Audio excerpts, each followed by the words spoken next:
সম্প্রতি ইসরোর পক্ষ থেকে পিএসএলভি C62 লঞ্চ করা হয়েছিল এবং এটি আকাশে বা মহাকাশের নির্দিষ্ট কক্ষপথে বহন করে নিয়ে যাওয়া যে স্যাটেলাইটগুলো ছিল ছোট বড় মাঝারি বিভিন্ন আকারে আকৃতির, সেগুলোকে শেষ পর্যন্ত তার কক্ষপথে প্রতিস্থাপন করতে ব্যর্থ হয় এবং একসঙ্গেই 16টি উপগ্রহ ওই মহাকাশের একটি কেন্দ্রে তারা ঘুরে বেড়াচ্ছে।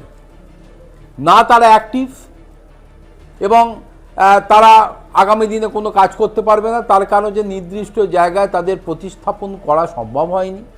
ফলে এই 16টি উপগ্রহ এবার পৃথিবীর চারদিকে চক্কর কেটে বেড়াবে, নাকি মহাকাশের বিভিন্ন প্রান্তে ওই খড়কুটো হয়ে উড়ে বেড়াবে, না একে অপরের সঙ্গে সংঘর্ষ করে তারা ধ্বংস হয়ে যাবে, না আবার ভেঙে আছড়ে সেটা আবার পৃথিবীতেই এসে পড়বে। এই সমস্ত বিষয়ে নিয়েই এখন বিশেষজ্ঞ মহলে আলাপ আলোচনা এবং মনিটরিং চলছে। সোমবার ভারতের শ্রীহরিকোটা সতীশ ধাওয়ান মহাকাশ কেন্দ্র থেকে পোলার স্যাটেলাইটটি লঞ্চ করা হয়েছিল এবং পিএসএলভি C62 ব্যবহার করে বছরের প্রথম মহাকাশ অভিযান শুরু করা হয়েছিল। পিএসএলভি এর 64তম এটি উড়ান ছিল, যা 3 দশক ধরে চাঁদ, মঙ্গল, শত শত উপগ্রহের অভিযানে তার একটা মুখ্য ভূমিকা ছিল এবং সাফল্য ছিল। রকেটটি ভারতীয় সময় সকাল প্রায় 10টা 18 মিনিটে উৎক্ষেপণ করা হয়, যা প্রতিরক্ষা, কৃষি, দুর্যোগ ব্যবস্থা ম্যাপিংয়ের জন্য প্রধান EOS-N1, যা অন্বেষা নামেও পরিচিত, পৃথিবী পর্যবেক্ষণ করার ক্ষেত্রে উপগ্রহটি বিভিন্ন ধরনের উপগ্রহ বহন করে নিয়ে যাচ্ছিল। এতে ভারতীয় স্টার্টআপ, বিশ্ববিদ্যালয় এবং নেপাল, থাইল্যান্ড ও ইউরোপের মতো দেশগুলোর প্রায় 15টি ছোট উপগ্রহ ছিল। ভারতের উপগ্রহ তো ছিলই, তার সঙ্গে ইউরোপ থেকে শুরু করে এই নেপাল থেকে শুরু করে থাইল্যান্ড, ইউরোপের মতো দেশগুলোরও একাধিক সেখানে 15টি উপগ্রহ তারা নিয়ে যাচ্ছিল এবং উপগ্রহে জ্বালানি ভরা, নিরাপদে পুনঃপ্রবেশ, ক্যাপসুলের মতো পরীক্ষা নিরীক্ষাও একটা বড় সড়ো অঙ্গ এটার মধ্যে ইনজেক্ট করা ছিল। প্রথম দুটি পর্যায়ে ত্রুটিহীনভাবে কাজ করে এবং যানটি মসৃণভাবে বায়ুমণ্ডলের মধ্যে দিয়ে ওপরে তুলে নিয়ে যাওয়া হচ্ছিল।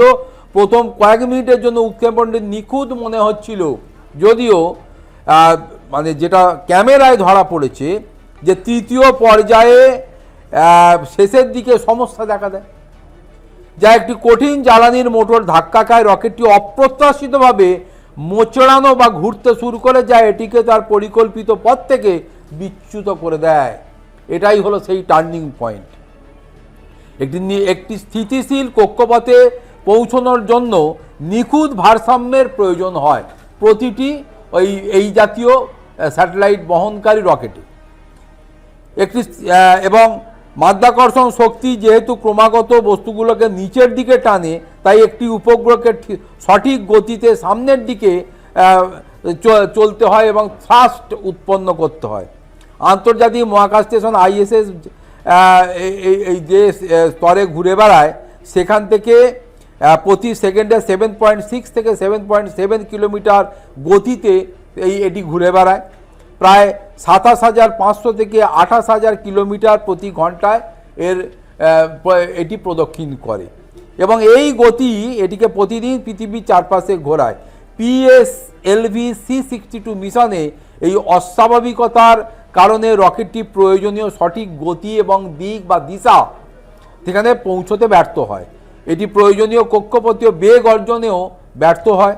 ফলে উপরের পর্যায়ে উপগ্রহগুলি উপরে থাকতে পারেনি, পরিবর্তে তারা পৃথিবীর দিকে বেঁকে যায় এবং সোমবার সন্ধ্যার মধ্যে উৎক্ষেপণের কয়েক ঘন্টার মধ্যেই রকেটের উপর পর্যায়ের এবং সঙ্গে সংযুক্ত যে পেলোডগুলো ছিল, সেগুলো বায়ুমণ্ডলের সঙ্গে সংঘর্ষে এত পরিমাণ হিট জেনারেট করে যে এগুলো শুধু যে এগুলো জ্বলে ওঠে তা নয়, এর উল্কাপিণ্ডের মতো এর ভাঙা অংশগুলো আছড়ে পড়ে এবং হাজার হাজার ডিগ্রি সেলসিয়াসের পর্যন্ত এটা তাপমাত্রা বেড়ে যায়।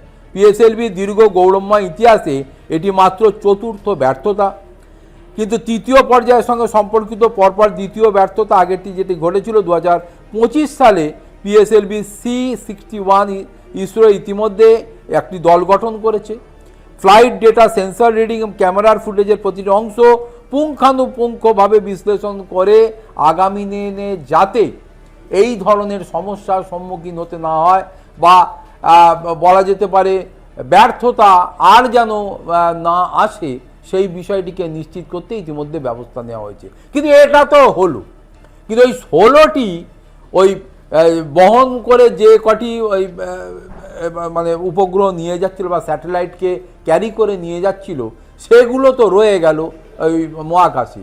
সেগুলোর কি হবে, সেগুলোকে নিয়েই মানে আগামী দিনে এগুলো কোনো সমস্যার সৃষ্টি করতে পারে কি না, এই বিষয়টা নিয়েই কিন্তু এখন মূল আলোচনা চলছে বিশ্বজুড়ে।